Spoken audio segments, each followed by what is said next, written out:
Les produits laitiers et le calcium, c'est pas une obligation. C'est-à-dire que bien sûr que les produits laitiers restent une bonne source de calcium, mais heureusement que ce ne sont pas les seuls, puisque si un individu est intolérant ou une personne est intolérante au lactose, heureusement qu'elle a d'autres sources de calcium.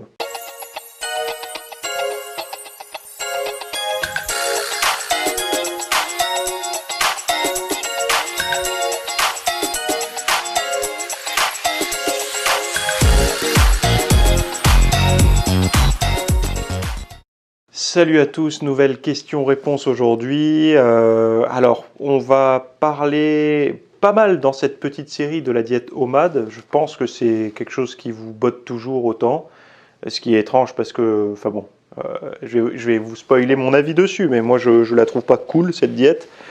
Mais c'est des questions un petit peu plus, on va dire, détaillées que juste qu'est-ce que j'en pense, quoi.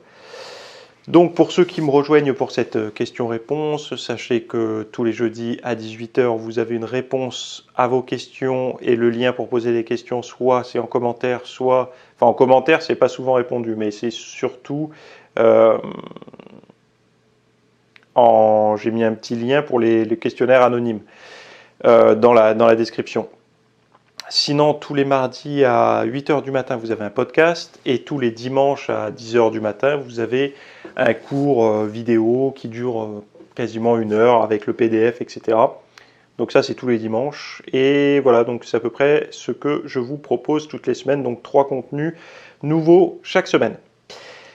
Alors la question de Nico, salut Théo, je tiens à vous remercier, toi et Cyril, pour vos réponses précises et professionnelles à mes questions. C'est très gentil de votre part de prendre le temps de répondre. J'ai remarqué que certains pratiquent l'OMAD. Donc OMAD, pour ceux qui ne savent pas, c'est One Meal a Day, donc on mange qu'une fois par jour. Et ont d'excellents résultats. Pour l'avenir, j'aimerais connaître ton avis sur comment optimiser la régénération osseuse. En effet, j'ai été opéré pour du scaphoïde, et la guérison de l'os est lente.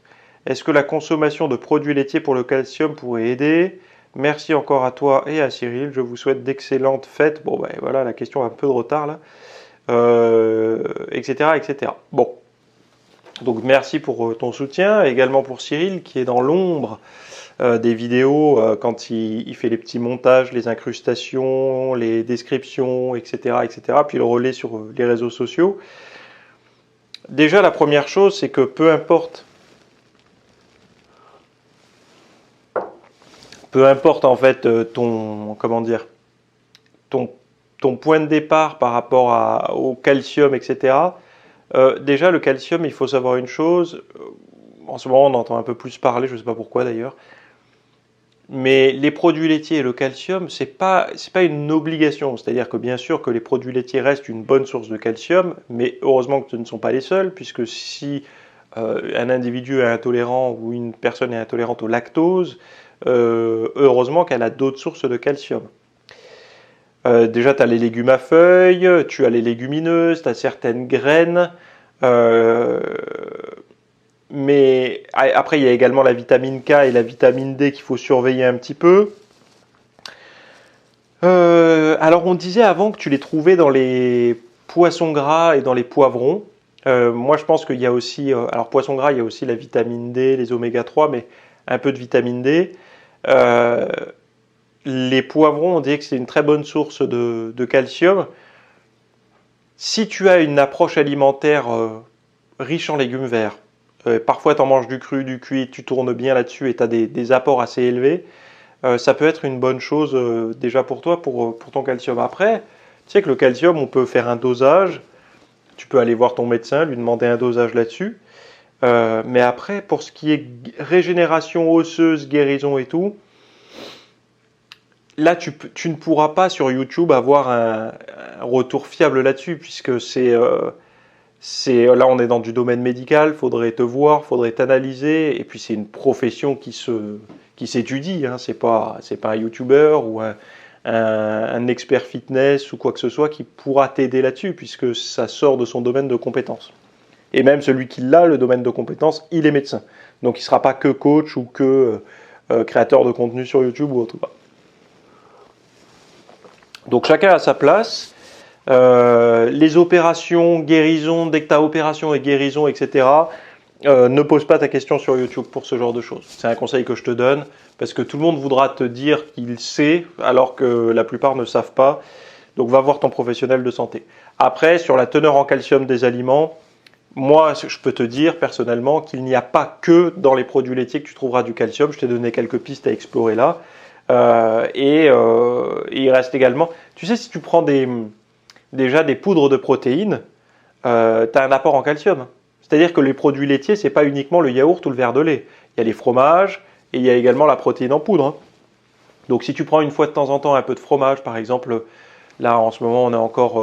enfin non, l'hiver se termine, donc on a... est terminé même, et donc on a... enfin je sais même plus. On avait les soupes, et dans les soupes souvent tu peux mettre, enfin souvent, chacun fait comme il veut, mais tu peux mettre comme acide gras et comme source un peu protéique, un petit morceau de fromage, par exemple, le fromage à pâte dure, ça te fera un petit apport de calcium. Après, je sais que dans le monde de la muscu, on boude un peu les fromages. Moi, c'est pas mon cas. Quand on a une diète un peu pauvre en glucides, on peut se permettre un petit peu de fromage comme ça, sans évidemment. J'aime pas les trucs ritualisés, quoi. C'est-à-dire que tomber tout le temps dedans. En fait, il y a des petits soucis dans les approches alimentaires. Les personnes qui veulent suivre des régimes, c'est qu'ils veulent, quand on leur dit un truc, ils veulent le systématiser. C'est-à-dire que si on leur dit un peu de fromage, ça passe, ils vont dire ok, combien de grammes et tous les soirs? Ben, en fait, non, t'es pas obligé tous les soirs. Et enfin, ça peut être le lundi et puis après, tu n'en as plus envie pendant 3 jours. C'est cette idée de ritualiser tout le temps. Ah, cet aliment est bon, donc quand est-ce que je le mets tous les jours? Non, tu peux avoir un panel d'aliments et des récurrences en fonction de la qualité de l'aliment. Par exemple, le meilleur exemple, c'est la viande rouge. La viande rouge, à dose modeste, ça passe. À dose élevée, c'est pas que c'est néfaste, c'est que, enfin voilà, il y a quand même quelques études qui ont montré potentiellement des risques au niveau du cancer colorectal. Donc, il faut trouver l'équilibre. Si à petite dose c'est bon, si à haute dose c'est mauvais, bah, on va essayer de le consommer 1 ou 2 fois par semaine, maximum, pour le sportif. Je sais qu'il y en a qui ne sont pas d'accord là-dessus, pour le climat et tout, mais moi je parle pour la santé, hein. Je sais qu'il y en a qui veulent sauver la planète. Je pense que la planète, elle nous survivra, nous on partira avant elle. Mais donc en fait, ils veulent se sauver eux, je pense, avant de sauver la planète. Tout ce qui est consommation de viande rouge et tout, moi je parle pour la santé uniquement. C'est vrai qu'il faut avoir une récurrence. C'est pas de l'hebdo, c'est pas du quotidien, pardon. Chose qui pouvait être faite il y a quelques années dans le monde de la muscu, de prendre des steaks hachés premier prix, hop, et tous les jours pour prendre de la masse, c'était quelque chose qui se faisait très régulièrement. Aujourd'hui, c'est moins le cas. Donc voilà pour ma réponse à ta question. Ta pathologie, c'est la médecine, la teneur en calcium dans les aliments, comme je t'ai dit, légumes à feuilles, légumineuses, poissons gras, qu'est-ce que j'ai dit encore? Les algues, les poivrons, et à peu près, voilà, avec... ah ben oui, aussi, j'avais noté, parce que ça, j'oublie à chaque fois, dans les poissons gras, mais en boîte, avec les arêtes. Tu sais, les arêtes qui se bouffent molles, quoi. Genre sardines et tout. Là-dedans, tu as du calcium aussi. Donc, tu vois, c'est bon, si tu en manges, sache qu'il y en a. Et donc, voilà. Ceux que ça intéresse, j'ai un contenu pour les blessures chez le sportif que Cyril vous mettra sûrement en description là. Dans l'espace VIP, il y a un contenu sur les blessures que je vous recommande d'aller voir parce que il y a beaucoup d'entre vous qui se posent des questions là-dessus sur comment revenir après une blessure et tout. Donc moi j'ai été blessé et je le saurai encore, c'est normal, je fais du sport, je pratique, j'aime ça, donc je vais m'exposer plus qu'un autre à des blessures, donc ça m'arrivera encore certainement. Avec les blessures que j'ai pu avoir, donc des tendinites, etc., il y a une forme de protocole à respecter pour se remettre en selle. Remettre en selle, recommencer à pousser lourd et tout. Et ça passe par un professionnel de santé, etc. Mais moi, je peux vous donner en fait un ordre de choses, plus des petits tips qui vous aident et surtout d'éviter l'arrêt total d'entraînement.